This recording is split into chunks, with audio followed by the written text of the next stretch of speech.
Thank you, Governor Kelly, and thank you all for being here today on this very historic day for the Kansas City Chiefs and the Hunt family.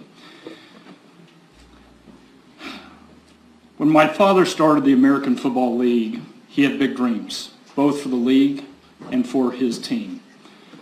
And as he moved the team from the Cotton Bowl to Municipal Stadium to Arrowhead Stadium, his focus in every instance was to give the fans the best possible experience.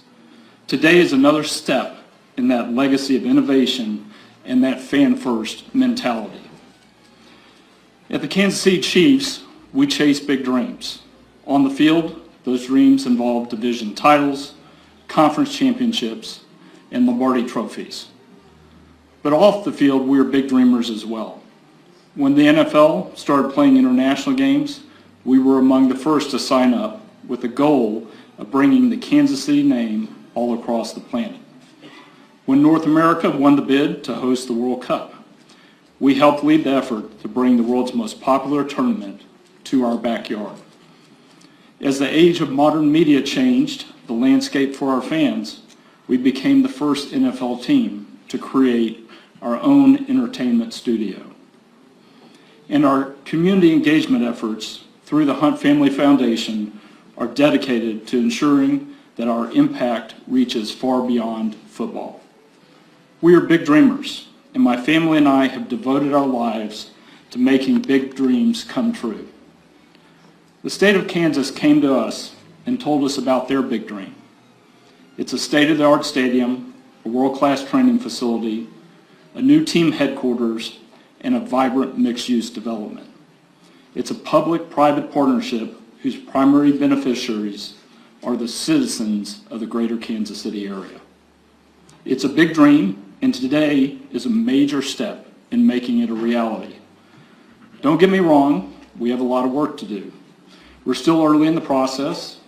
In the months ahead, we will hire an architect and a contractor and get to work on the 5+ year timeline to build a new stadium. And I can't say enough about our great partners. Thank you, Governor Kelly and Lieutenant Governor Tolan, for sharing your vision. Thank you, Senate President Masterson, Speaker Hawkins, and members of the LCC, for helping to make this vision a reality. Thank you to Mayor Watson, Mayor Bacon, and the local government leaders who have joined in their effort. Thank you to Mark Donovan, our team president, for working with leaders on both sides of the state line to make today possible. Chiefs fans everywhere owe you a debt of gratitude. I also want to say thank you to the leaders in Missouri. For more than 50 years, we've had a tremendous partners in Jefferson City, Jackson County, and Kansas City, Missouri. That partnership is not over, and we look forward to working together in the years ahead. Chiefs fans on both sides of the state line can tell you that the success that we've enjoyed together over the past decade has elevated the profile of the entire region. Sports are woven into the fabric of this community. And if you travel and go to New York or LA, to Europe or South America, you don't have to tell people which side of the state line you're from. You tell them you're from Kansas City, and there's a pretty good chance that their response might have something to do with the Chiefs. Regardless of where you live or where you're watching from today, I hope this team has made you proud, and I hope you are as excited as we are about this next chapter in Chiefs history. I'll close by saying this.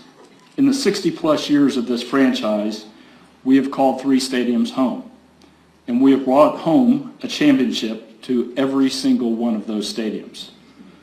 Today's announcement ensures that for generations to come, Chiefs fans will have the best game day experience in the entire National Football League. That our children and grandchildren will have a place for their own unforgettable moments. And I promise you this, we'll do everything we can to bring trophies home to Kansas. Beginning with the 2031 season, the location of Chiefs games will change. But some things won't change. Our fans will still be the loudest in the NFL. Our games will still be the best place in the world to tailgate, and our players and coaches will be ready to compete for championships. Because on the field or off the field, we're big dreamers, and we're ready for the next chapter. When Clark Hunt took the stage at the LCC meeting in Topeka, the air in the packed auditorium was electric with anticipation. To the uninitiated, it might have seemed like just another keynote from a major sports executive, but what unfolded was anything but ordinary. Hunt's words carried the gravity of history, the warmth of personal reflection, and the surprising revelation of how the worlds of music, romance, and football had become deeply entwined. By the time he finished, even hardened business leaders were left rethinking what it means to build a legacy in the modern era. Clark Hunt, CEO and president of the Kansas City Chiefs, opened with a nod to his father's pioneering spirit. Lamar Hunt, founder of the American Football League, dreamed big, from challenging the NFL establishment to building a franchise that would become a household name.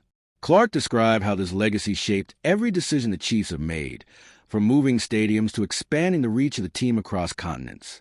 But, as he acknowledged, the world has changed. The lines between sports, culture, and business have blurred, and new kinds of dreams and dreamers are reshaping the landscape. The 2025 Leadership Commerce Coalition Conference had already set an ambitious theme: the power of cultural and brand connections in a globalized economy. Executives from Fortune 500 companies, sports league leaders, and tech innovators gathered to discuss trends and visions. But it was Clark Hunt's remarks on the invisible connection between sports and popular culture that truly resonated. As Hunt began to speak more personally, he set aside his notes. He talked not just as a CEO, but as a father, a friend, and above all, a human being, someone who understands that the magic of sports is not just found on the field, but in the shared experiences it fosters. Then Hunt led the audience to the topic everyone in the room, and likely everyone watching online, was eager to hear: the relationship between Taylor Swift and Travis Kelce. Their romance had been the subject of global headlines, but Hunt saw something deeper, a phenomenon that transcended gossip and became a case study in cultural transformation. When Taylor walked into Arrowhead, she wasn't just a fan. She brought millions of people with her into a different story, a story that wasn't just about sports, but about people, emotions, and shared experiences. Hunt said he revealed internal statistics showing a dramatic increase in female attendance at Chiefs games, a surge in global social media engagement, and a spike in NFL digital subscribers. Swift's presence had become a catalyst, drawing new audiences to football and changing the way the league thought about its brand. It wasn't just the numbers that moved Hunt. He told a story that encapsulated the moment. A parent shared that their 10-year-old daughter now wanted to watch NFL games, not for the touchdowns, but to see Taylor Swift cheering for her boyfriend. This shift, Hunt emphasized, wasn't about viral moments or fleeting attention. It was about creating a profound, lasting emotional connection with fans who had never cared about football before. He went further, reflecting on how this cultural crossover had changed his own understanding of sports branding. No longer was a game just about wins and losses. It was about engagement, inclusivity, and the power of shared stories. Hunt's address became a powerful meditation on how sports organizations must now operate. The integration of music, celebrity, and romance into the fabric of a sports team's identity is no longer a novelty. It's a necessity. He credited the Chiefs' success off the field to a willingness to embrace these changes. When the NFL started playing international games, we were among the first to sign up. Hunt reminded the audience. When North America won the bid to host the World Cup, we helped lead the effort to bring the world's most popular tournament to our backyard. The Chiefs, he argued, have always been big dreamers. Now, those dreams include building bridges across cultural divides. The immediate context for Hunt's speech was the announcement of a new state-of-the-art stadium, training facility, and team headquarters in Kansas, a massive public-private partnership aimed at ensuring the Chiefs' future in the region. Hunt was quick to thank the numerous government partners from both Kansas and Missouri, emphasizing that the Chiefs' identity transcends state lines. But even as he shared the technical details, 5+ years of construction, architects, and contractors to hire, Hunt's focus remained on the experience of the fan. Our children and grandchildren will have a place for their own unforgettable moments, he promised. And I promise you this, we'll do everything we can to bring trophies home to Kansas. Hunt's remarks on the Swift-Kelce phenomenon were not just about celebrity. They were about generational change. Gone are the days when football fandom was inherited only through family tradition or regional loyalty. Now, cultural icons like Taylor Swift can draw entirely new demographics to the game, inspiring young girls and international fans to care deeply about the fate of the Chiefs. He acknowledged the record-breaking female fan attendance and the deep emotional connection with a global fan base as something unprecedented in the NFL.